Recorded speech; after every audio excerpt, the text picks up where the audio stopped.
அண்மைச் செய்தி. சென்னை அண்ணா நகரில் உள்ள மாவட்ட மருந்து கிடங்கில் சுகாதாரத்துறை அமைச்சர் அருண்ராஜ் திடீர் ஆய்வு மேற்கொண்டிருக்கிறார். அண்மை தகவலாக பார்த்து வருகிறோம். அண்ணா நகரில் உள்ள மாவட்ட மருந்து கிடங்கில் அமைச்சர் அருண்ராஜ் ஆய்வு நடத்தி வருகிறார்.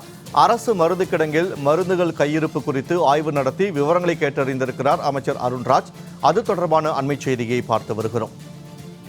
சுகாதாரத்துறை அமைச்சர் பல்வேறு இடங்களில் திடீர் ஆய்வு நடத்தி வரக்கூடிய சூழலில் தற்போது சென்னை அண்ணா நகரில் இருக்கக்கூடிய மருந்து கிடங்கில் ஆய்வு நடத்தியிருக்கிறார். அண்மை தகவலாக பார்த்து வருகிறோம். இது தொடர்பான கூடுதல் விவரங்களோடு இணைகிறார் எமது செய்தியாளர் குணசுந்தரி. வணக்கம் குணசுந்தரி. அண்ணா நகரில் இருக்கக்கூடிய மாவட்ட மருந்து கிடங்கில் அமைச்சர் அருண்ராஜ் ஆய்வு நடத்தி வருகிறார்.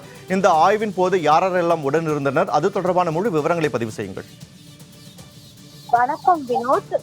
சென்னை அண்ணா நகரில் செயல்பட்டு வரும் தமிழ்நாடு மருத்துவ பணிகள் கழகத்தின் மாவட்ட மருந்து கிடங்கினை மருத்துவ மற்றும் மக்கள் நல்வாழ்வுத்துறை அமைச்சர் அருண்ராஜ் தற்பொழுது நேரில் பார்வையிட்டு தற்பொழுது ஆய்வினை மேற்கொண்டு வருகிறார். குறிப்பாக இதற்கு முன்னதாக கடந்த வாரம் ராஜீவ்காந்தி மருத்துவமனை, சென்னை டிஎம்எஸ் உள்ளிட்ட பல்வேறு பகுதிகளில் மருத்துவம் சார்ந்த பகுதிகளில் தொடர்ந்து ஆய்வினை மேற்கொண்டு வருகிறார். அதன் ஒரு பகுதியாகத்தான் தற்பொழுது சென்னை அண்ணா நகரில் செயல்பட்டு வரக்கூடிய மாவட்ட மருந்து கிடங்கினை தற்பொழுது ஆய்வினை மேற்கொண்டு வருகிறார். குறிப்பாக அரசு மருத்துவமனைகள் மற்றும் முதல்வர் மருந்தகங்களுக்கு தேவையான மருந்துகள் சேமித்து வைக்கப்படும் ஒரு முக்கிய மையமாக இந்த கிடங்கு என்பது செயல்பட்டு வரக்கூடிய சூழலில் குறிப்பாக இந்த கிடங்கினை பொறுத்த வரைக்கும், இந்த மருத்துவ கிடங்கினை பொறுத்த வரைக்கும் சென்னை மற்றும் புறநகர் பகுதிகளில் உள்ள அரசு மருத்துவமனைகள், ஆரம்ப சுகாதார நிலையங்கள் மற்றும் அதே போன்று முதல்வர் மருந்தகங்களுக்கு இங்கிருந்துதான் தொடர்ச்சியாக மருந்துகள் என்பது சேமிக்கப்பட்டு அனைத்து பகுதிகளுக்கும் மருந்துகள் என்பது அனுப்பப்பட்டு வரும். இந்நிலையில்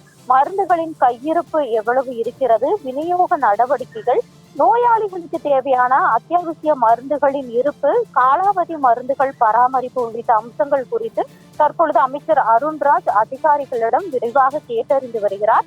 மேலும் மருந்து விநியோகத்தில் ஏதேனும் தாமதம் ஏற்படாத வகையில் மேற்கொள்ளப்படும் நடவடிக்கைகள் குறித்தும் தற்பொழுது ஆய்வினை மேற்கொண்டு வருகிறார். இதனை அடுத்து இந்த மருத்துவ சேவைகள் மேம்பாடு, அரசு மருத்துவமனைகளில் மருந்து தட்டுப்பாடு என்பது இல்லாத நிலை மற்றும் பொதுமக்களுக்கு தரமான சிகிச்சை வழங்க அரசு எடுத்து வரும் நடவடிக்கைகள் குறித்தும் அமைச்சர் அருண்ராஜ் தற்பொழுது ஆய்வினை மேற்கொண்டு வருகிறார். இந்த ஆய்விற்கு பிறகாக இந்த ஆய்வின் முடிவில் செய்தியாளர்களை சந்தித்து இந்த ஆய்வில் எந்த மாதிரியான நடவடிக்கைகள், அதாவது ஆய்வுகள் மேற்கொள்ளப்பட்டது, அதற்கு எந்த மாதிரியான நடவடிக்கைகள் மீண்டும் மேற்கொள்ளப்படும் என்பது இந்த ஆய்வை முடித்துவிட்டு இன்னும் சிறிது நேரத்தில் செய்தியாளர்களை சந்தித்து பேச இருக்கிறார். வினோத், அண்ணா நகரில் இருக்கக்கூடிய மாவட்ட மருந்து கிடங்கில் மக்கள் நல்வாழ்வுத்துறை அமைச்சர் அருண்ராஜ் ஆய்வு நடத்தி வருவது தொடர்பான அண்மை தகவலுக்கு நன்றி குணசுந்தரி.